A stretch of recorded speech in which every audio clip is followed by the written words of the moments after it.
If you've ever wondered if lifting like a bodybuilder will help your jiu-jitsu or completely wreck your athleticism, this episode is for you. If you want to build a muscle that matters and stop wasting time with workouts that don't actually help improve your grappling athleticism, you're going to want to tune into this entire podcast.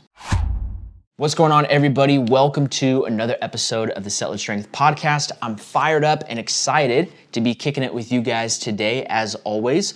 What we're going to be going over today are the main myths and lies that I've seen online about bodybuilding training for grappling athletes. And I think some of these myths sprout from the jiu-jitsu community, like jiu-jitsu guys saying, like, it's not about strength, it's all about technique. It's like, well, that's true if you're rolling with someone that knows nothing about jiu-jitsu. As soon as that big, strong guy knows a little bit of jiu-jitsu, you're screwed. Like, you're just completely cooked. And I think some of these myths and lies about specifically bodybuilding style training also sprouts from some of the functional, some of the holistic fitness niches online that just don't understand well enough how bodybuilding principles can be applied to develop athleticism.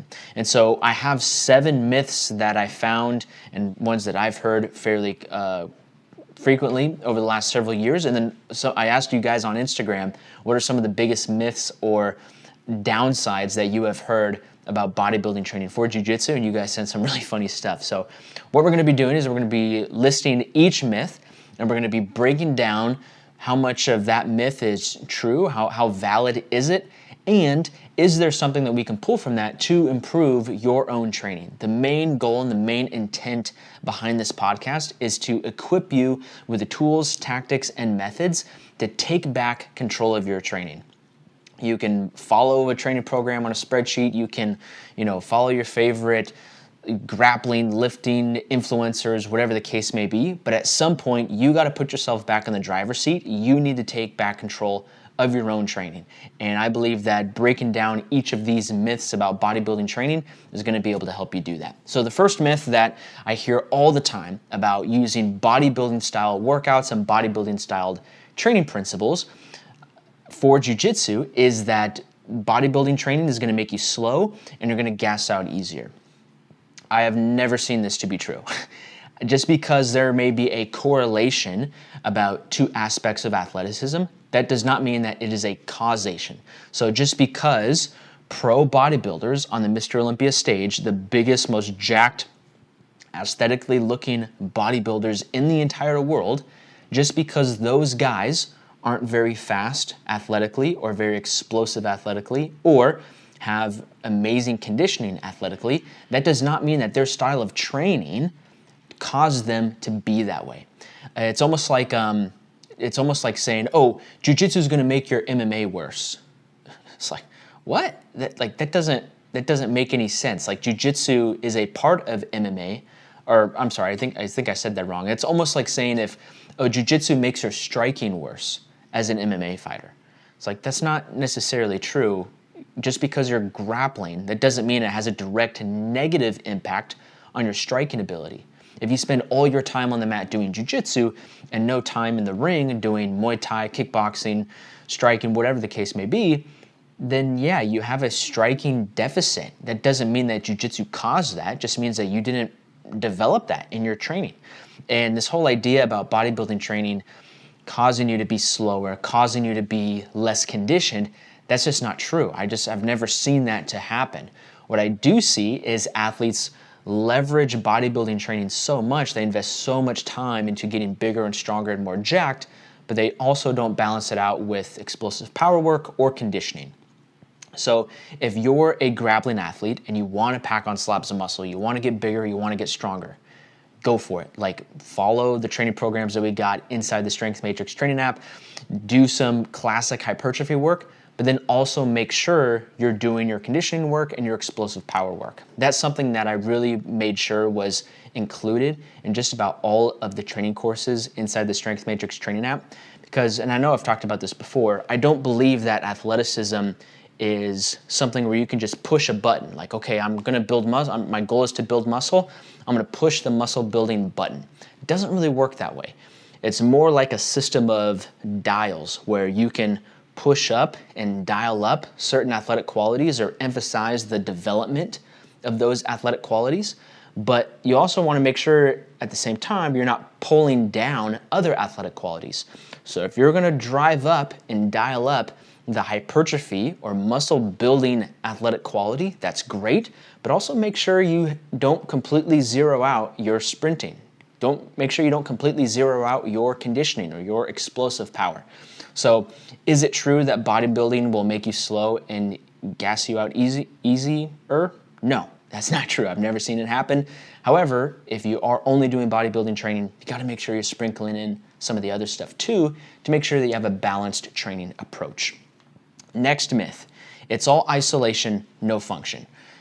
Just because bodybuilders use isolation exercises and they do a lot of them, that does not mean that it is not functional. This is a huge critique from a lot of movement gurus and functional training advocates, which is really tough because I can kind of see their argument. I can see how someone may look at a bodybuilder that only does these super stabilized, isolated pull downs and isolated curls and all those things. And they can say like, oh, like that doesn't really integrate all the muscles working together like how we would in combat sports. So that is not functional for combat sports. It's like, well, okay, I can see where you're coming from. Yet at the same time, when you have someone in a rear naked choke, you are contracting your bicep and you need your bicep to be strong. So it is a good idea to find exercises that isolate and strengthen the biceps. Things like dumbbell hammer curls, barbell curls, machine curls, banded curls, fat grip curls. There's like all these different exercises that we can do to isolate specific muscle groups or a specific muscle to build up strength, to build up work capacity, to build up durability in those specific areas. It's important that we have a good blend of compound movements, of multi-joint exercises that work through large ranges of motion that have different aspects of movement included in them. But we also need to recognize that there is a time and place to isolate and specifically work on specific kinds of muscle groups, working on strengthening specific kinds of tissues. It's almost like if you had a car and anytime the engine light turned on, you always drove it to the shop and said, hey, engine light turned on, got to get a new engine. They're like, well, I mean, we can do that, but it's going to be really expensive. And just because you get a new engine doesn't mean like we're really like taking care of the problem. There can be other things outside of the engine that may be causing the engine light to turn on. There's like a lot of different things that can be happening.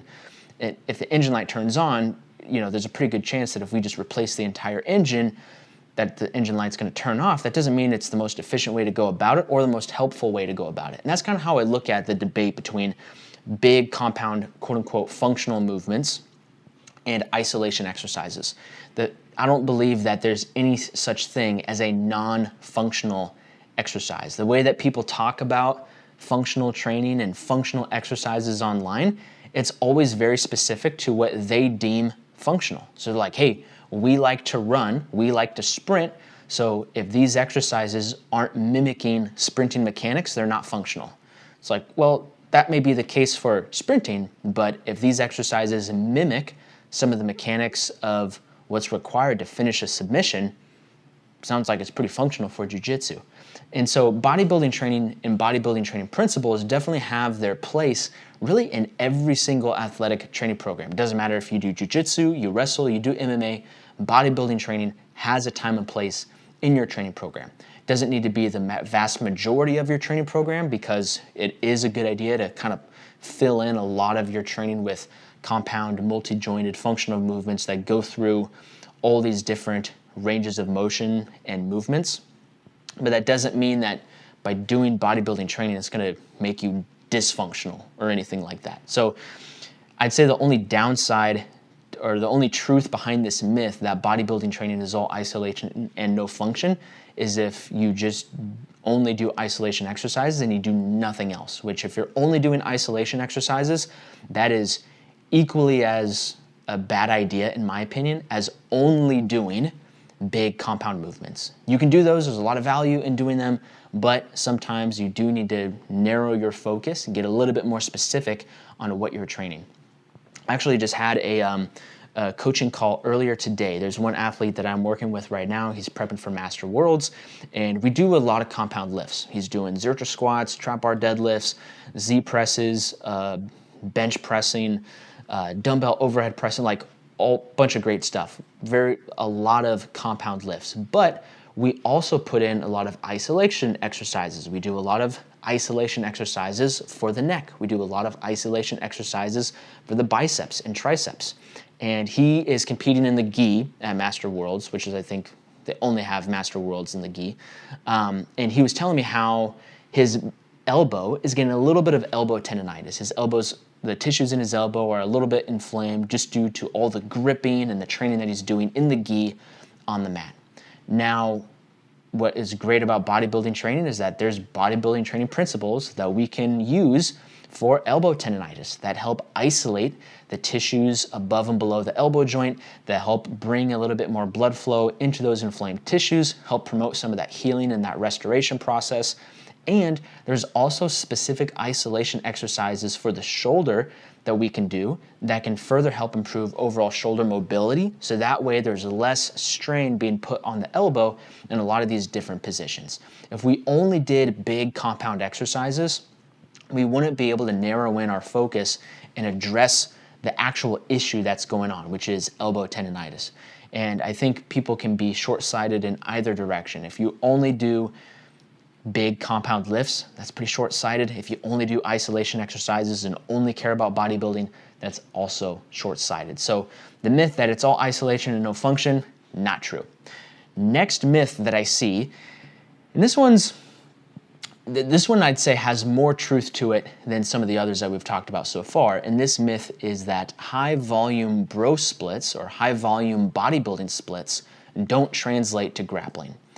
And there is a little bit of truth to that, mainly because if you do any training program, not just a bodybuilding training program, it could be a powerlifting program, it could be a hybrid, high rocks, whatever kind of training program, if that training program doesn't take into account that some of your energy is also being spent at jiu-jitsu, that could lead to some issues. Remember, it's not about what you do in the gym or on the mat that leads to progress. It's about what you do and can recover from. So if you are following a bodybuilding workout that you just rip from your favorite bodybuilder on Instagram, you're doing Sam Sulek's bodybuilding program, you're doing C-Bum's bodybuilding program, whatever the case may be, like pick your favorite bodybuilder. When I did that one bodybuilding show, I followed Corey Gregory's, what was it? It was called Get Swole. It was like squat every day, get jacked, or like jacked 30 or something. I'll have to go back and figure out the names. It was always like Get Swole or jacked every day or something like that. And that was a 100% complete bodybuilding training program. It was pretty high volume, high frequency. We were doing a ton of sets, a ton of reps, training 6 days a week, sometimes 7 days a week. Most days during that training phase of prepping for that bodybuilding show were double sessions. I do my main bodybuilding work before I clocked in for work, and then I would do my cardio at the end of the day. And then I was also, so I guess like 2.5 sessions, because I'd also do like these mini ab workouts at night before bed. It was a ton of training volume. And when I started doing jiu-jitsu, I tried to maintain all of that high volume training as I started doing jiu-jitsu.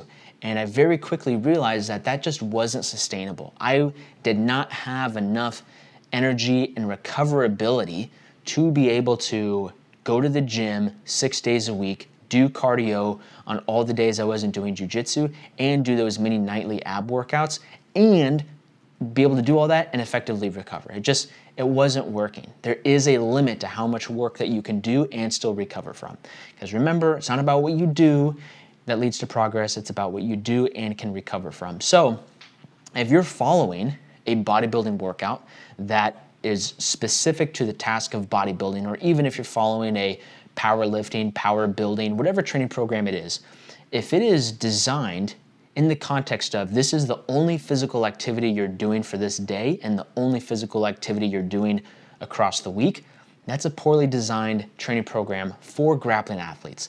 You gotta make sure that you're taking into account all the physical stressors and the toll that rolling hard on the mat is gonna do to your body. That's why in the strength matrix, the training courses that are on there, I get questions a lot from people who are brand new to jiu-jitsu or brand new to the gym. And they're like, hey, this seems like kind of like low volume. Like, should I be doing more? And it's like, trust me, bro, it's plenty. If you're lifting heavy during these workouts and you're bringing some good intensity, and if you're rolling hard on the mat, this is going to be plenty for you.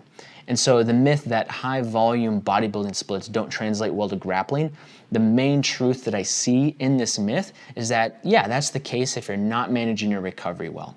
However, what are some of the benefits of high volume bodybuilding style training? One of the biggest benefits that I see is improved work capacity and local muscular endurance. So we talked about in the last episode how you can build muscle as long as you're taking each set pretty close to failure, between 5 to 30 reps per set. So if you're doing heavy sets of 5 on back squat or Zercher squat, whatever, that can stimulate a lot of muscle. If you're doing sets of 25 to 30 reps on leg extension, that is also going to stimulate muscle growth. However, some of the secondary benefits of those are going to be very different. And when you're doing a higher volume training program where it's a lot more sets and a lot more reps, that tends to move towards the side of, okay, we're going to be doing a lot of reps per set. We're going to be doing a lot of sets per workout. We're getting a ton of work in. May not be as heavy, but we're getting a ton of work in. And I say this a lot. This is from my boy Mark Bell. Do more, be more. The more that you can do, the more that you can handle. And so some of the benefits of higher volume training is that you're doing more and your body adapts to that and gradually increases work capacity. Work capacity is part of the base of that pyramid that we've talked about before, where a pyramid is only as tall as the width of its base. So if you have a bigger base of work capacity, you have a lot more potential to develop a higher peak of athleticism. Higher volume bodybuilding style training programs can kind of contribute to that. They can contribute to you being able to increase your overall work capacity, increase your base of general physical preparedness. Now remember, that's only assuming that you're effectively recovering from all the work that you're doing in the gym and the work that you're doing on the mat. Another thing that I really like about higher volume, so to speak, bodybuilding style training is that you not only improve your overall work capacity, but you also build up your local muscular endurance and your lactate buffering capacity. If you're only doing heavy sets of 5 to 6 reps for your bodybuilding work, that can work for building muscle. That can definitely work for increasing strength. However, in my experience, you do tend to miss out on some of the lactate buffering capacity benefits. You do start to miss out on some of the local muscular endurance benefits.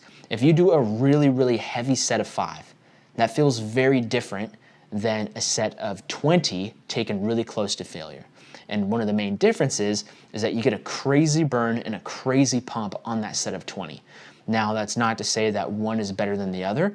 They both have their benefits, just in a couple different areas. While doing heavy sets of 5 is going to be great for really driving up strength and force production, sets of 20, because you are doing a lot more reps and the volume is a little bit higher, you're going to produce a lot more of those metabolites. You're going to get a crazy pump and a crazy burn, and that's going to help improve your body's ability to handle that burning sensation, better handle that feeling of localized fatigue.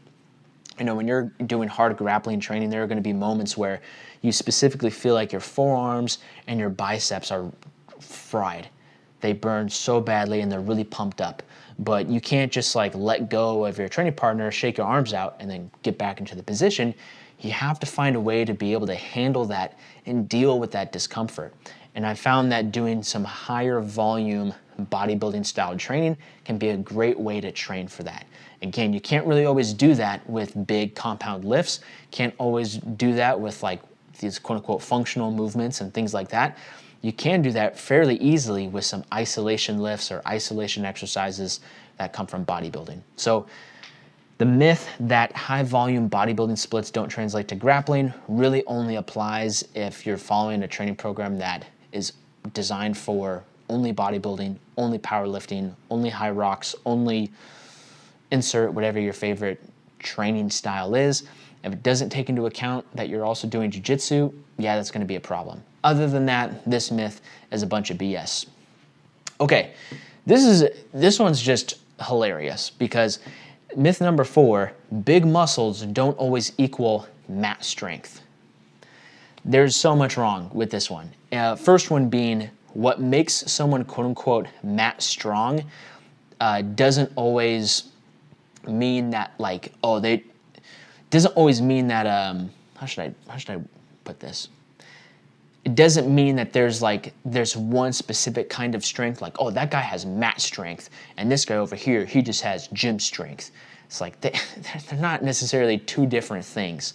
Mat strength, when you roll with someone that feels really strong, there's a lot of things that play into that. If you roll with someone, big or small, that feels really strong, part of what makes them feel that way is that they have really, really good positioning. They're restricting your movement.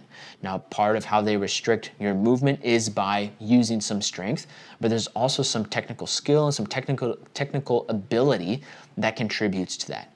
You may, if, I don't know how many of you guys have had this experience, but you roll with someone who's smaller than you, who's really, really good, and they mount you, that it feels like, oh my gosh, they're so mat strong and they're on top of me, I can't escape, even if you're bigger than them.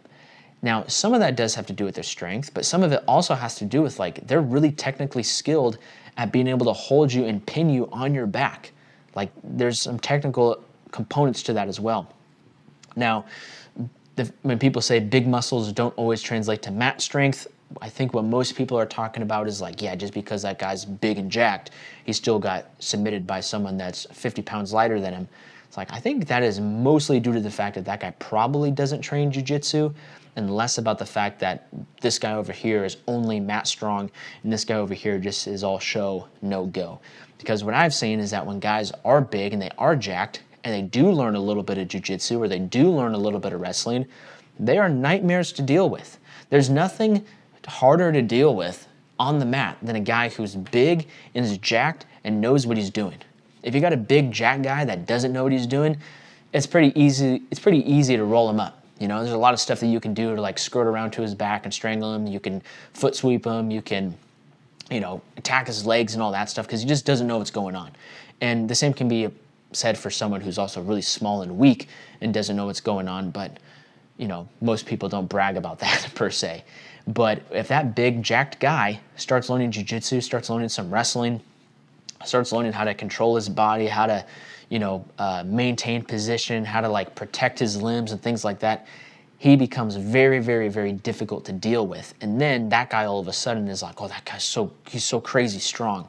It's like, yeah, he's strong and he knows how to use it effectively.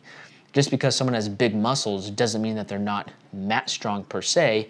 Just because someone feels strong on the mat doesn't mean that they're super, super strong based on their ability to produce force. I think there's a little bit of a difference there. I think that when you have, not only do I think, but the research and the data backs this up, when you have a bigger muscle or a larger muscle, that muscle has a greater potential to develop strength in the future. So if you want to be a stronger grappler, one of the best things that you can do is like, hey, let's increase the muscle size by increasing the number of contractile proteins that we have available, or the contractile fibers that we have available, and then let's train all of those new fibers to get really good at producing a ton of force. We've talked about this before. I think I mentioned it in the last podcast. There's this thing called the size principle, where your body will recruit muscle fibers in proportion to how difficult the task is. So if I'm going to pick up my phone, which is really, really light and not that challenging, I'm really not going to recruit that many big, powerful muscle fibers because it's not that challenging. If I were to try to rip a 400-pound deadlift, that's a lot more challenging, so I'm going to recruit a lot more muscle fibers. And if I want to be able to improve the force production of my body, I should build more, and I should increase the number of big, powerful muscle fibers I have available to me. So a bigger muscle has a greater potential to get stronger and produce force. And so if you're coming into jiu-jitsu or you're coming into wrestling and you're already big and strong, that's awesome. Just wait till you get some skills and you can start integrating all those things together and just be an absolute nightmare to deal with.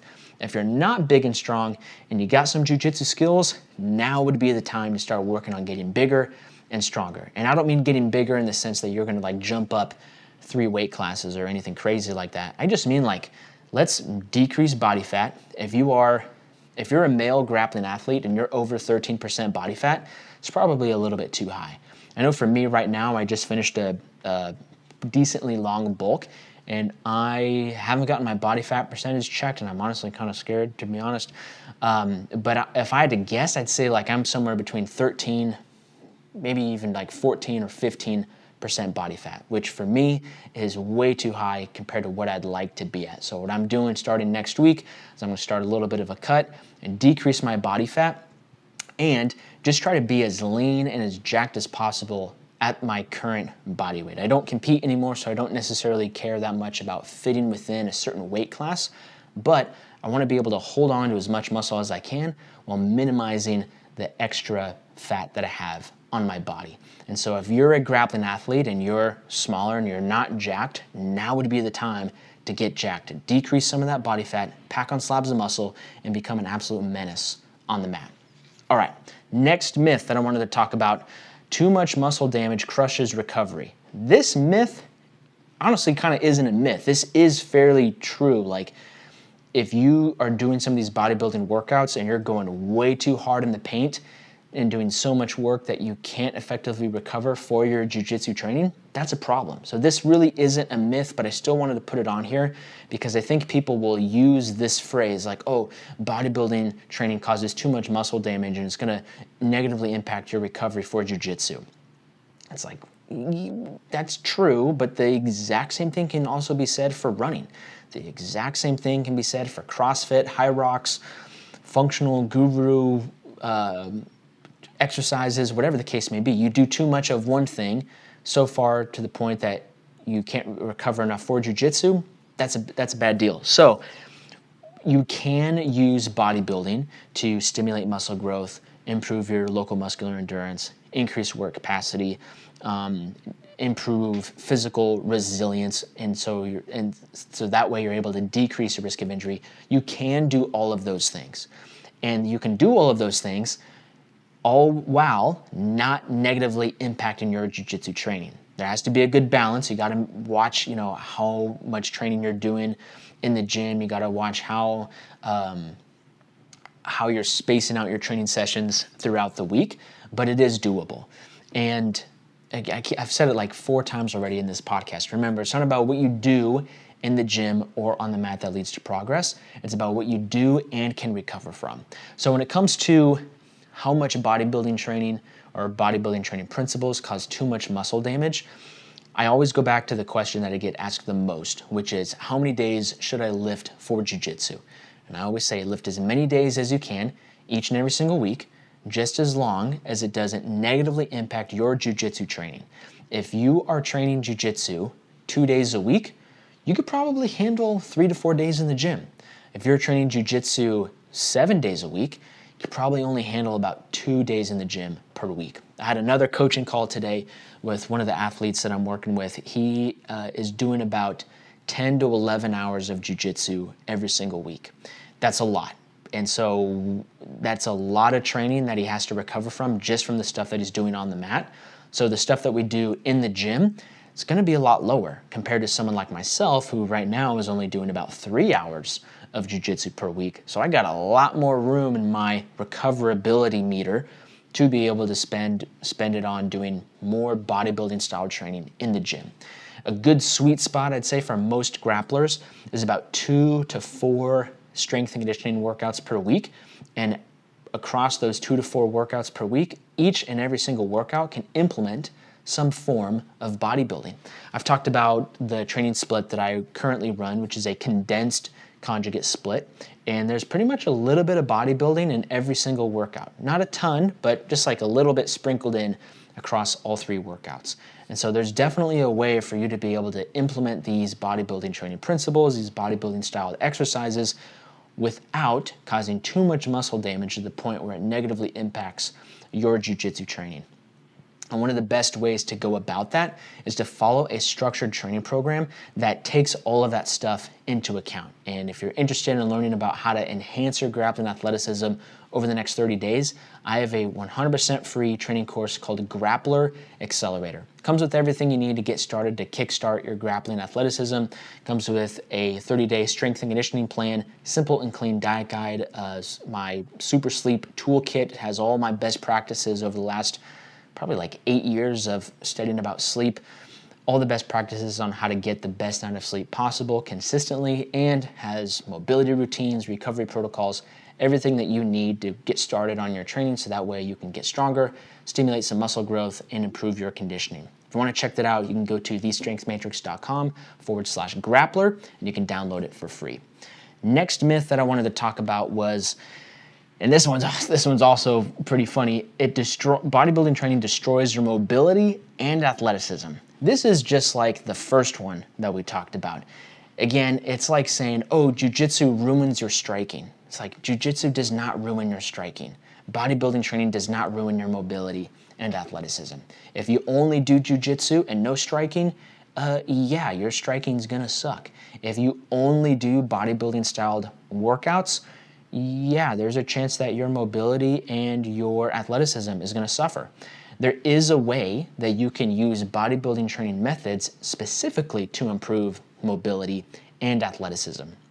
I'm currently working on a new training course right now called Mat Jacked, and inside that training course, I'm breaking down this thing called athletic hypertrophy, where that's basically a style of training that allows you to stimulate muscle growth or stimulate hypertrophy while also developing athleticism.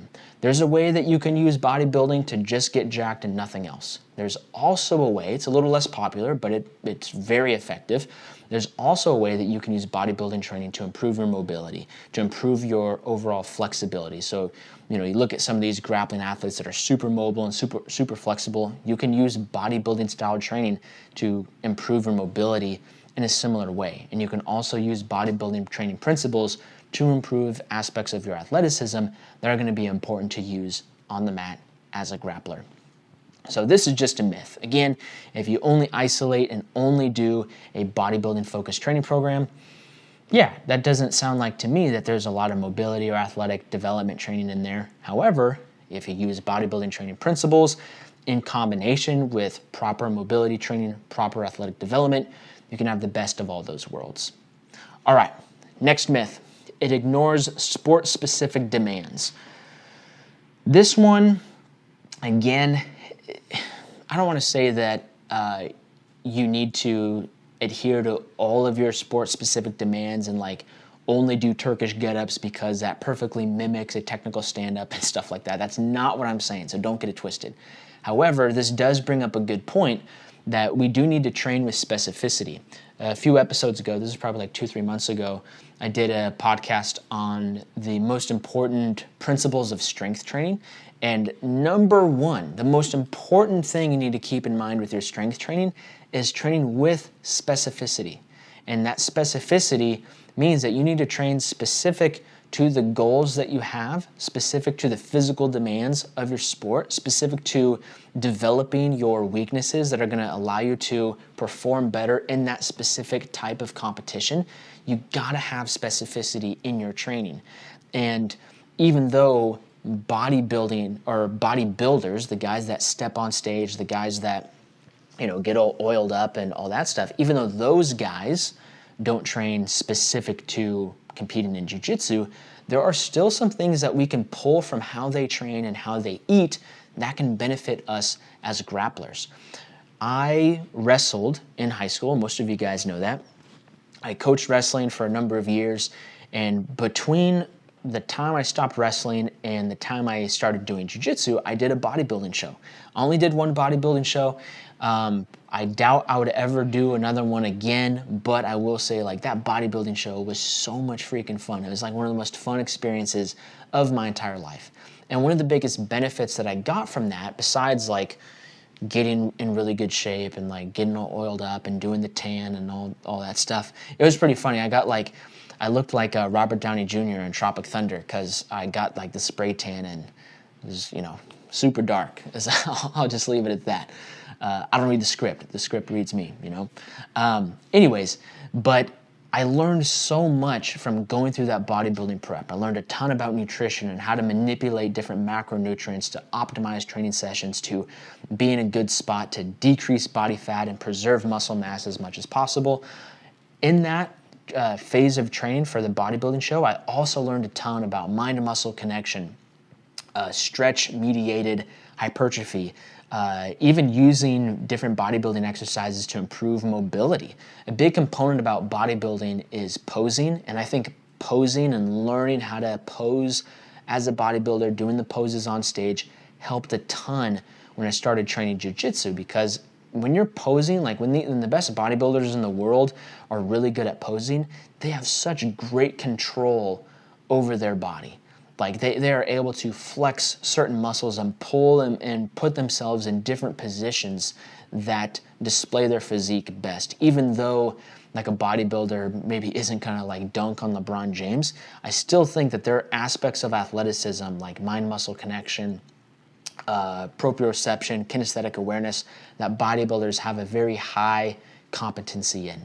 And I think that definitely helped in my own jiu-jitsu training and learning a lot of the jiu-jitsu techniques, learning how to finish specific submissions. Some of you guys that have been doing jiu-jitsu for a while, you guys know this is the case where there are certain submissions where you don't squeeze that hard with your arms. You're actually squeezing with your mid and your upper back to get like the strongest finish possible. And aspects of bodybuilding training made it easier to feel what that meant. Like, okay, if I have this grip and I'm just squeezing with my arms, I might be able to get it, but if they're resisting, I'm probably just gonna burn my arms out. But thanks to bodybuilding training, where I really learned how to fully engage the muscles of my upper back and my mid back and pull with my lats, I can also engage the bigger muscles on my back to help add a little bit more pressure to that submission, get that squeeze, get that tap. So even though, like I said, a bodybuilder is not going to win ADCC, a bodybuilder is not going to walk off the stage at Mr. Olympia, throw on a gi and say like, what's up everybody, everyone's getting smoked today. That would just never happen. However, there are aspects and principles of bodybuilding training that can be applied to fit the specific demands that we have as grappling athletes. As grappling athletes, some of the specific physical demands that we're going to encounter are concentric strength. We gotta be strong. We can't be pushovers. We can't be weak. We gotta be able to produce a lot of force. We also need isometric strength, which means that we need to resist force well. We also need to have the strength to hold static positions against resistance. We also need to have the strength or have overcoming isometric strength, where we're applying an insane amount of force into an immovable object or into we're in a position where there's not going to be much movement, but we're still applying tons and tons of force in those positions. Another aspect of bodybuilding training that can help us as grapplers is lactate buffering capacity. I don't think that bodybuilders are necessarily going to be the best conditioned athletes in the world. However, bodybuilders do have a great ability to buffer lactate and handle those really deep, intense sensations of fatigue and that burn that you get when you're doing hard grappling training or when you're doing hard bodybuilding training. If someone is only building their conditioning by running, like that's all that they do, they just run, they are doing, say like they're running 10, 12 miles a week doing road work. That's awesome. That can be great for conditioning. But then when they go to jiu-jitsu, they feel like they're constantly gassing out and their arms are burning out and their arms feel like noodles. Yet it's like, look, you got to start doing some curls. You got to start doing some higher rep, quote unquote, bodybuilding style training to help improve that local muscular endurance. So that way you can also improve your lactate buffering capacity, or, also known as your body's ability to better handle that crazy burning sensation inside the muscle when you're doing hard grappling training. You got to be able to develop that. And I think bodybuilding style training does have its value and does have its worth in helping grapplers be better prepared for that. Another aspect of, which I kind of already mentioned before, of grappling that, at least for me, I found to be very important is this idea of mind-muscle connection and kinesthetic awareness, having control over your body in space. I wouldn't say that bodybuilders are the best at that per se. There's plenty of other athletes that do a way better job, but certain aspects of bodybuilders getting very in tune with how to isolate different muscles working at a time, how to isolate the contractions of different muscles, how to engage certain muscles in certain positions and not let other muscles override the other muscles being worked. I think bodybuilders do a good job at that. And I think that bodybuilding style training can help grapplers do something a little bit similar when it comes to how they roll on the mat. So those are the main 7 myths that I wanted to talk about today and bust down on those myths and debunk those. I did ask you guys, what are some myths or bad things you've heard about bodybuilding training for jiu-jitsu? And you guys had quite a few answers, and some of them were pretty funny. This one's from Dowd Chopra. Bodybuilding training limits range of motion and doesn't actually give you the strength that you need for jiu-jitsu. Yeah, I've heard that too, and I just haven't seen that to be the case. I know several pro bodybuilders that do jiu-jitsu that are incredibly flexible and have amazing mobility. They got better mobility than me, and they're way bigger, way more jacked, and they can do the splits, they can do crazy back arches and all of this stuff, and they've used bodybuilding training to improve their mobility. So again, bodybuilding training doesn't make you stiff, it doesn't make you immobile. Only the things that are gonna make you stiff and immobile are skipping your mobility and not focusing on your flexibility. That's pretty much it. Dowd Chopper also said, bodybuilding training does only give you strength in one movement pattern. I've heard that too, and I just haven't really seen that to be true either, because if you're introducing enough movement variability, if you're introducing a good variation of different movement patterns, pretty much fix that problem and solve that right then and there. Daniel Brotherhood, he heard that bodybuilding makes you stiff. Again, I haven't seen that to be the case. If you're skipping your mobility, yeah, you're probably gonna get a little bit more stiff. I think that's the most common one that people say. Like another guy, Luke, he said leaves you stiff and less flowy. Haven't really seen that to happen unless you're not doing your mobility work. Another guy, strength_classroom, said he heard bodybuilding training makes you slow. Again, it's not, I agree with you, strength classroom. I would imagine you would agree with this. Bodybuilding training doesn't make you slow. Not training to be fast keeps you slow. It's kind of like, it's like the example I've given before. Oh, grappling training makes your striking worse. It's like, no, it doesn't. It has actually nothing to do with your striking. If you're not doing striking training, your striking sucks. If you do grappling and do striking, your striking is going to be probably fine. Someone else said that, this is kind of funny, Gabe Reed Fitness, he said that people have told him that bodybuilding training doesn't work, or he's heard that bodybuilding training doesn't work. He says, I'm all for functional training, but getting bigger helps too. Absolutely. Yeah, it's great to do functional, quote unquote, even though I don't even think that there's any such thing as a functional or dysfunctional movement, doing movements that a lot of people would consider to be functional, I think are awesome. Doing lunges that implement some form of rotation, doing different types of pressing exercises that engage some of the spinal engine and get some coiling to either side. I think those are fantastic, and I do a lot of those movements myself in my own training. However, it's also a good idea to get big and to get freaking jacked. That's what we're all about here at the Settlage Strength Podcast. Like, I'm all about lifting heavy, rolling hard, and the subtext underneath that is like, let's get brutally strong, let's pack on slabs of muscle, and let's build our conditioning to a point where we never gas out. That's what we're all here for, right?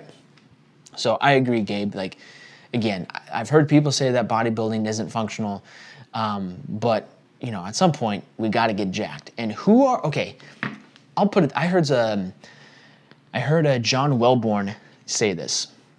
At least I'm pretty sure it was John Wellborn who said this. John Wellborn works with Victor Hugo. He's Victor Hugo's strength and conditioning coach.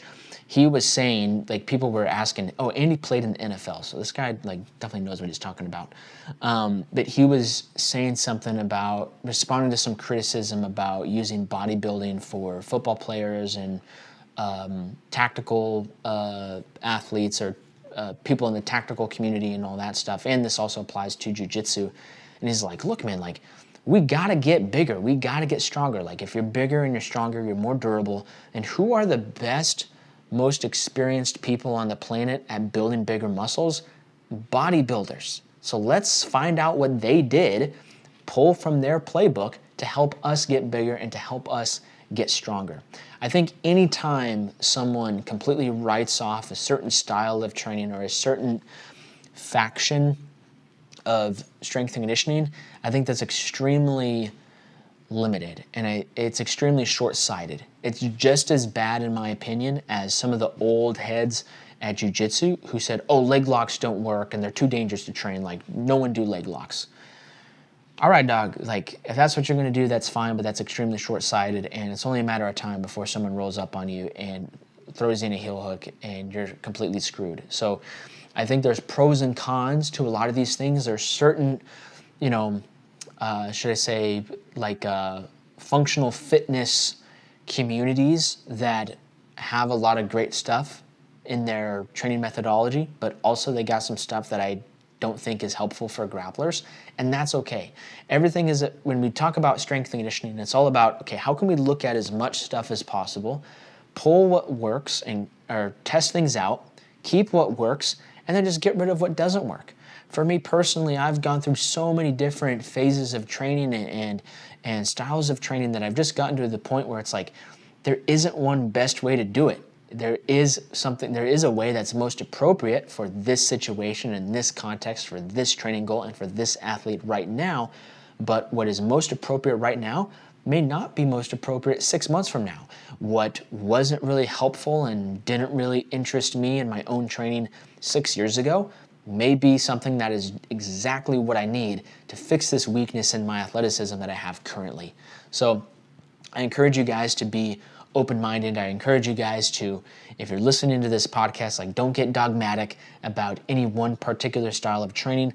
Again, the goal of this podcast is to help you guys take back control of your training. I want you guys to be able to listen to this podcast, apply what you've learned, go through the Strength Matrix training courses, apply what you learn into your own training, find what works best, and really, honestly, like I would just love to give you guys all the tools to take back control of your training, the tools, tactics, and methods to be able to train yourselves.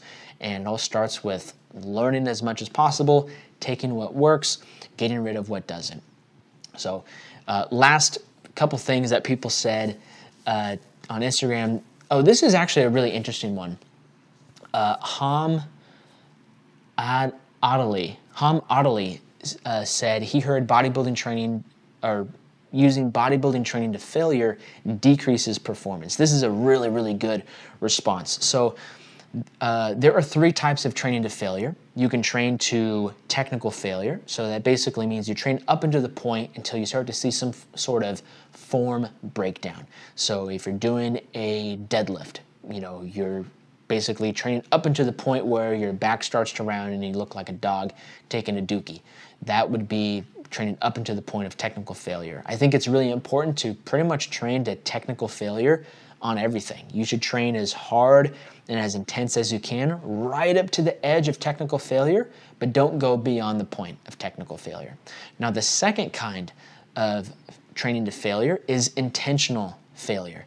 This could be a lot of different This can be defined in a lot of different ways, but a great example is when we look at speed and explosive power training, where the goal or the intent is to move as fast and as violently explosive as possible. And a lot of those exercises, you probably are able to use a lot more weight, but if you start adding more and more weight, you start to slow down, and that doesn't really match the intention of that training session or the intention of the workout. So if you're doing speed bench press, and you slap on 135, a plate on each side, and each rep is just like, boom, you're firing on all cylinders, every rep is fast and explosive. You slap on a quarter on each side, jump up to 185, and the reps are not slow. It doesn't look like your 1 rep max, but it definitely is not fast and explosive. It definitely doesn't have that pop anymore. If that's the case, I would say you've trained past the point of intentional failure. Intentional failure is really all about what's the intention for this workout, what's the intention for this exercise, and how can we maximize the intensity and the difficulty of this particular training that we're doing without going past the point of intentional failure. I believe that you should train to failure every single workout. Always train right up to the edge, not past it, but right up to the edge of technical failure and intentional failure. Very rarely would I suggest going to the third type of training to failure, which is muscular failure. Training to complete muscular failure does have its pros and does have its cons. It's a very powerful training stimulus. However, it is a very, very powerful training stimulus which requires quite a bit of recovery afterwards. If you're constantly training to the point of muscular failure, you can run into some recovery issues which will have some negative effects down the line. It can just be very difficult to recover from. So of those three types of training to failure, technical, intentional, and muscular, every single workout, every single set, or every single working set, I'd say, of every single workout, train to technical and intentional failure. Like send it all the way, just start ripping it and going hard in the paint. Very rarely would I suggest going to complete muscular failure. I think for me, I'm trying to think the last time I went to complete muscular failure. It's been a while, I'd say. I usually well, I guess this is like going to muscular failure, like when I'm doing timed sets, which I've talked about before, where I set a clock for 60 seconds and I just rep out a certain exercise.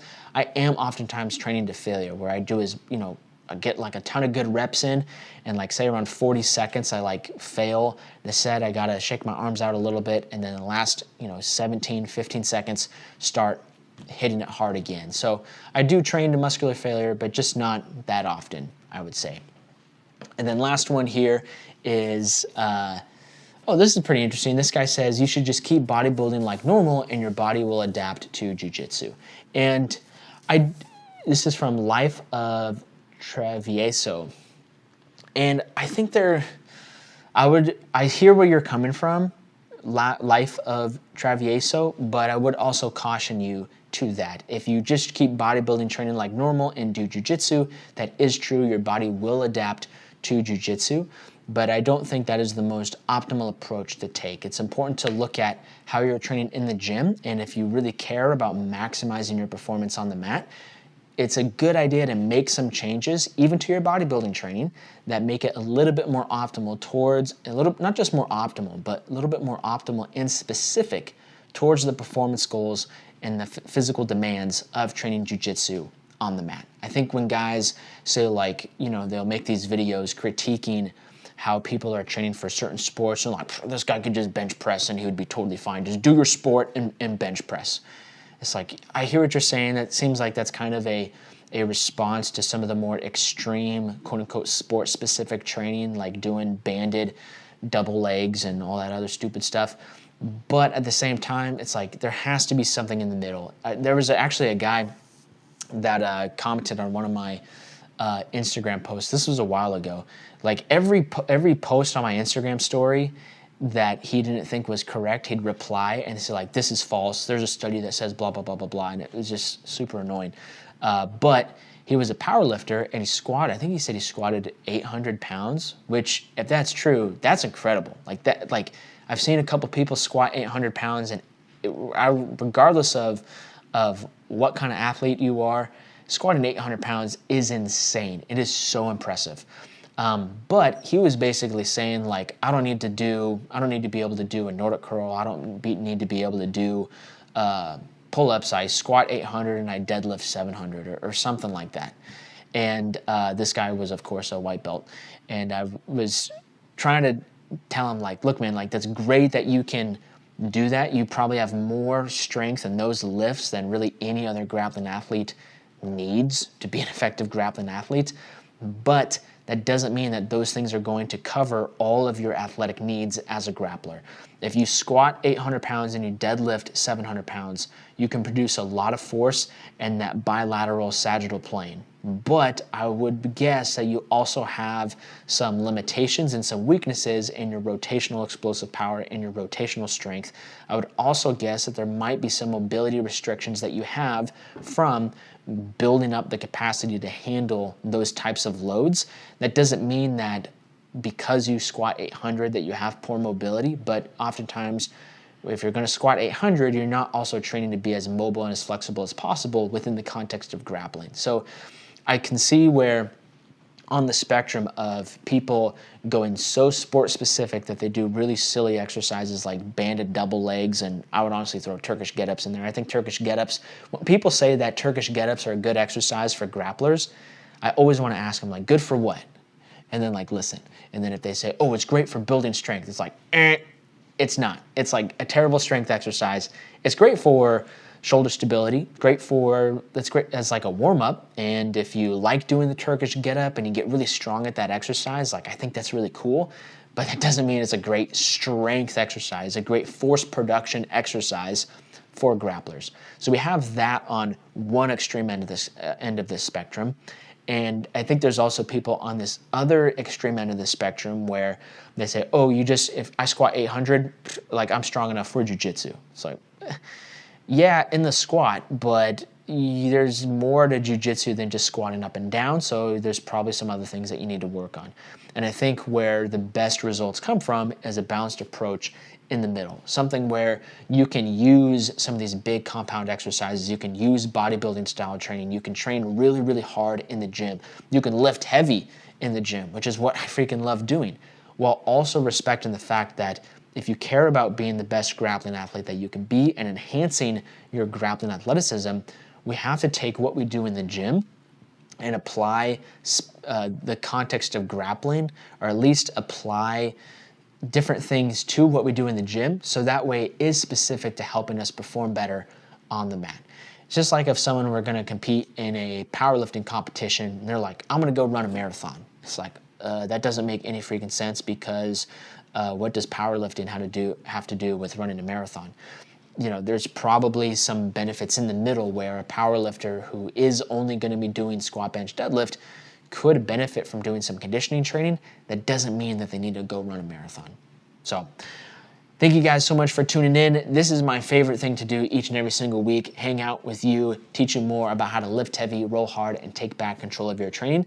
If you guys enjoyed this podcast episode, it would mean the world to me if you shared it with some of your favorite training partners. This is a homegrown podcast. I'm sitting here in my kitchen recording this podcast on a Wednesday afternoon, and the best way that this podcast grows is just through word of mouth. Share it with your favorite training partners. If you guys enjoy the content that is in this episode, be sure to implement it into your own training. And if you have questions, please drop them in the comments below. I do my best to try to respond to everyone's comment and make sure that if you need help with something, I'm available to help kind of point you in the right direction.